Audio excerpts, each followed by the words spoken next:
Good morning, good morning, good morning. Marla Copal here. And today is one of those days that I'm just going to share with you some things that come up for people when they're trying to decide to do business for themselves. Some people worry about commissions, worry about are they making the right choices for themselves. Some just get a little concerned that maybe they don't know where they're going in their business.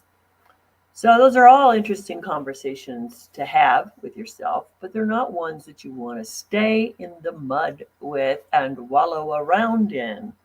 So what you want to do is to find somebody who can help you find a one light that will move you forward in whatever it is that you want to do.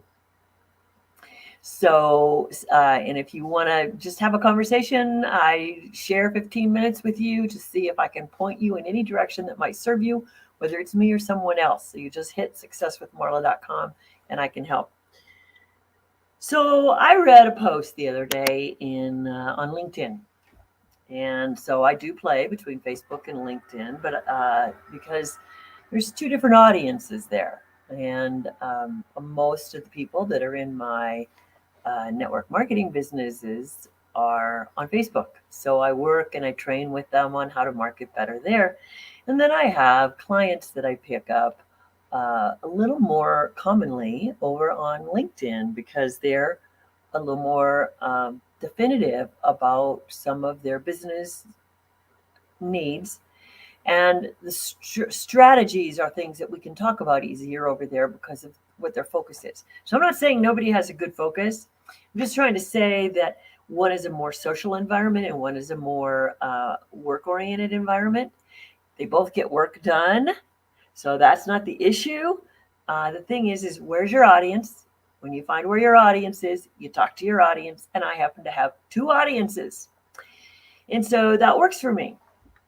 And I have a third audience that around aging and how to age well, but definitely don't fight it, own it. And I've got something launching next week on that, and I'll share that with you later. But it's where my heart is there too, in a lot of ways for a lot of reasons. So before I ramble anymore, what choices are up for you for next year, for 2022? Are you one of those that waits until January to set resolutions? I will do this. Well, those have never worked for me. I'm not a resolution setter. I do set goals, but a goal is not a resolution. A resolution is almost an opportunity to beat yourself up. So it's October. This is a great time to sit down and say, where do I want to be in a year? That's it. Where do I want to be in a year? And I actually am going to recommend you do two things. That you write that question with your dominant hand.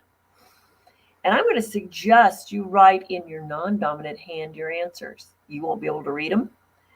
You won't be able to maybe understand what you said. But if you're like me, when you write, you got a voice running up here, right? It's telling you what to write. So just download it. Download it. This isn't a computer. This isn't a new software update, but it's your software update in a fascinating and delightful way. So when we're constantly working in our logical brain, we set things like resolutions and we set things like goals. But we really don't know. Is there a layer of emotion that's in there that's stopping us? Good morning. So what we have to do is discover where our road stops are. So sometimes we might have a coach help us. And how does a coach help you? Well, a coach listens to you. And when that coach listens to you and you say something, you don't always hear the emotion that's in what you said. You don't always hear the way you phrased it. And you almost don't know that you just gave your coach all the clues they need to help you step into your next risk, to make your next decision. Thank you, Danielle. So I think I can show my comments, but I haven't found where to do that. So I'm unskilled in some ways, everybody, but I get there. So let's go back. What's the deal? It's October. You got a plan for next year, and you got to finish up this year strong. So I'm going to ask you about your mindset. How many of you have a mindset that your network marketing business will sort of die around December 15th? Because it's Christmas and everybody's doing their thing. You know what? I just scheduled classes for every Tuesday to run through the end of December because there's somebody out there in some country that's going to want it. So I have a new platform where I can talk to 160 countries. Pretty fascinating, huh? So I'm available for that audience consistently on Tuesdays. So I don't ever see a stop date. I see scheduling time off for myself, but I don't buy into a lot of the myths that are out there. Well, this happens this time of year. This happens this time of year. This happens this time of year. That is a surefire way to limit your opportunities. So when I'm talking about planning for the end of this year, this is a plan you want to put together that can roll right into next year. So if you're a planner, an organizer, you don't sit down to make a plan to talk about what you didn't do. You don't look at it like, okay, what's still left on my to-do list? Okay, let me take that off the to-do list and let's put it over here. Now let's add to it. No, when you're replanning, that's your opportunity to say, if those to-do things didn't get done, did they need to get done? If they did not need to get done, then you let them go. There's certain things that I get enthusiastic about, and I do. And then in 2 to 3 months, I go, this is a drudge. This is and I have to reassess. Is this action, motion, involvement, is it paying off in the sense of new ideas, new people, new results? If it hasn't, maybe it's either time to adjust what I'm doing, or it's time to say, that's no longer necessary for what my goals are. So let's go back to what I suggested. I'm suggesting that you sit down and you write about one outcome, one lifestyle outcome you'd like to have in 2022. Now, a lot of things could lead up to that lifestyle happening. And then I want you to take your non-dominant hand and I want you to write. And remember, I said your voice is going to keep talking to you. You will most likely not be able to read that writing. If I try to write with my left hand, you will not read a word of it, nor will I. But what happened was a purge, a creativity, and some aha moments about things that had never crossed my mind before because I stayed on only one half of my brain. So you all know that the right hand works with your logical brain. I'm really creative. Do you know that there's a lot of people out there who think that attention deficit is a bad thing? You know what attention deficit is? It's a highly creative person continuously creating and never tying anything down because they're continuously creating. It's like they live on a conveyor belt. So now if we could take that creativity and put it someplace, well, sometimes you can. You take that creativity, you put it in your non-dominant hand, and it gets a satisfaction level that calms you down. So I don't like that term attention deficit because it ain't a deficit. It's a full house. It's a full creative house. And I think Danielle would agree with me that when we have a full creative house, it's like having clutter. And so what's missing is the ability to sort the value of each of those creative thoughts. You don't have enough time to prioritize them. You don't have enough time to go, oh, that one's good, that one's not, because your brain keeps creating.